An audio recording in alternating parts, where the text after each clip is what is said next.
Hello, this is the daily COVID update from Deccan Herald. I'm Suraksha. On the bulletin today, Karnataka reports 11 new cases of COVID-19. States are returning the rapid test kits and cancelling the outstanding orders. NITI Aayog has been sealed after the detection of a positive case. But first, let's look at the national numbers. As we go into this recording, over 30,000 cases have been reported in the country so far. More than 20,000 people are active carriers of the virus. Over 7,000 patients have recovered since they were first tested, and the country has registered 975 COVID-related deaths so far. The Indian Council of Medical Research has tested more than 7 lakh samples from across the country. A look at the various states. Maharashtra still leads in the number of positive cases in the country, with Mumbai alone reporting 393 fresh cases today. Dharavi has emerged as a major hotspot and has reported 42 new cases and 4 deaths. The number of cases in the area alone has crossed 300. Gujarat has reported 226 new cases and has close to 3,200 active cases.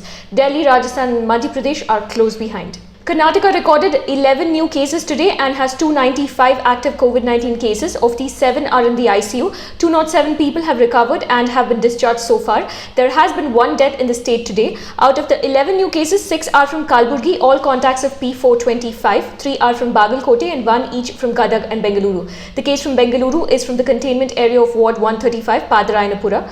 P422, a 57-year-old male, a resident of Kalburgi, passed away yesterday. He was admitted on April 21st with complaint of SARI. He had a history of chronic liver disease. A day after ICMR asked the states to discontinue the antibody test kits, Tamil Nadu has said that it is returning 24,000 rapid test kits received from the Chinese firm Shan Biotech. This was the first set of total 50,000 kits ordered by the state. It has also cancelled all procurement orders. Health Minister C. Vijay Bhaskar has said that the government is returning the kits as per orders from ICMR, on whose recommendation the rapid test kits were bought. Citing the Delhi High Court order that capped the price of each testing kit at Rs 400 rather than Rs 600 approved by the ICMR, the opposition has questioned the state as to why the kits were bought from an intermediary company and at a higher price. Karnataka too has found that the rapid antibody test kits supplied by the centre to have only 47% sensitivity. Sensitivity is the ability of a test to identify the true positives in a population. The state will be returning all 11,400 kits to the ICMR. It has also cancelled the orders given to Guangzhou Wanfo Biotech and Zhuai Lives On Diagnostics for 1 lakh kits. The state is also facing a shortage of RT-PCR kits, which might run out in the next 8 to 10 days. The officials hope that the new consignment ordered will arrive before the current lot runs out. Meanwhile, China is not very happy with the return of faulty test kits. A spokesperson for the Chinese government has called the return unfair, irresponsible and prejudiced. Moving on to news from across the country. The NITI Aayog headquarters in Delhi has been sealed for 2 days after a director-level officer tested positive for COVID-19. It is just 500 meters away from Parliament House. Disinfection and sanitization of the building are underway. Contacts of the person have been asked to go on self-quarantine. Even as states are asking recovered patients to donate blood for plasma therapy, the centre has a word of caution.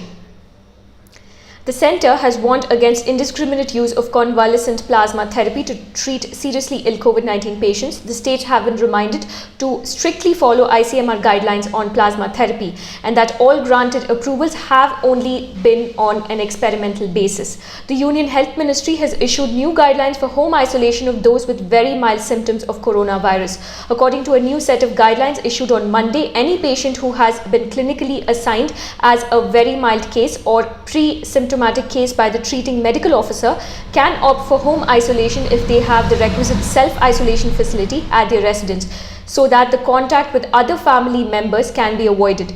The patient is expected to regularly inform his health status to the district surveillance officer for further follow-up by the surveillance teams. Also, the caregiver and all close contacts of such cases should take hydroxychloroquine as a preventive medication according to the protocol and as prescribed by the treating medical officer. According to these new guidelines, a caregiver should be available to provide care on a 24/7 basis. A communication link between the caregiver and hospital is a prerequisite for the entire duration of home isolation.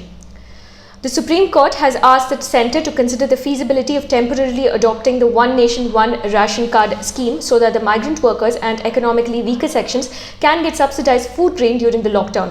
The plea also sought directions to authorities to ensure that the migrant laborers stranded in rented premises or in transit camps do not go hungry for want of identity cards, local or otherwise. In an open letter to Ministries of Home, Finance and Social Justice, over 2,100 people from the transgender community have demanded a special package for them, which includes an assured subsistence income of at least 3,000 per month till the coronavirus crisis subsides. They say that none of the schemes announced by the government since the lockdown are of their benefit and the community is pushed into further vulnerability. They also demanded uninterrupted supply of all essential medication, among other demands. The community has also urged the government to universalize the public distribution system to ensure food security to all needy citizens, including transgender persons, and ensure monthly ration kits. Centre has allowed software techies to continue working from home until July 31st. This was in response to a request by Karnataka Deputy CM and IT/BT Minister Dr. Ashwath Narayana to extend the work from home policy for another year. Moving on to news from Karnataka. In some respite for the state's economy, the government conditionally opens up shops and industries in green zones. According to an order by the Chief Secretary, the green zones of Chamarajanagar, Koppal, Chikmagalur, Raichur, Chitradurga, Ramnagar, Hassan, Shimoga, Haveri, Yadgir, Kolar, Davangere, Udupi and Kodagu will now see shops and industrial activities start operations. In the green zones, standalone shops in the neighborhood shops in residential complexes within the limits of municipal corporations can start operations with 50% manpower. All preventive norms are to be observed as before. However, multi-brand and single-brand malls will remain shut across the state. Industries operating in rural areas of these green zones, except Ramnagar, have been allowed to start. Manufacturing and other industrial establishments with access control in special economic zones and export-oriented units, industrial estates and industrial townships will be allowed to operate. If you have been waiting for property registrations to resume in Bengaluru and Mysuru, the sub-registrar offices are all set to open from tomorrow. Sub-registrar offices were open across the state except in these two cities until now. However, sub-registrar offices located in a 1 kilometer radius of containment zones will remain closed. Property registration is a crucial source of revenue for the government, fetching nearly 11,000 crore rupees in the last fiscal year. The government aims to mop up 12,655 crore rupees this time around. This year, the government has decided to reduce the stamp duty from 5% to 2% on first-time registration of apartments and flats costing less than 20 lakh rupees. The lockdown has taken the fizz out of Bengaluru's microbreweries. Staring at a heavy loss, the microbreweries are urging the state government to waive the annual excise fees, which is now due in June. Around 67 licensed microbreweries in the city have been forced to spill all the beer down the drain due to the lockdown. A survey by the Crafts Brewers Association has revealed that the breweries had nearly 2 lakh litres of unsold beer. And finally, at Deccan Herald, we believe that there is kindness to be found even in these dark times. With our Spread Kindness campaign, we hope to bring you stories of ordinary people doing extraordinary work.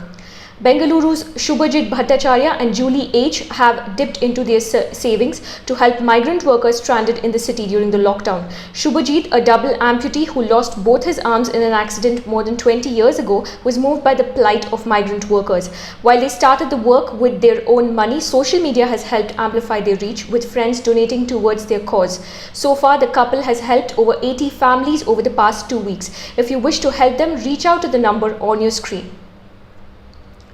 Before we go, amid the lockdown gloom, the acts of a few every now and then put a smile on your face. These two youngsters from Baikampadi near Mangalore hit the streets every day to distribute packaged mineral water worth 2,500 rupees and bananas to those in need. Samad and Yasir Angaragundi have set aside personal problems to help every day between 6 a.m. and 12 p.m. when the lockdown is relaxed. That's all we have for today. For the latest updates, log on to www.deccanherald.com. Stay safe, stay indoors, and we'll see you tomorrow.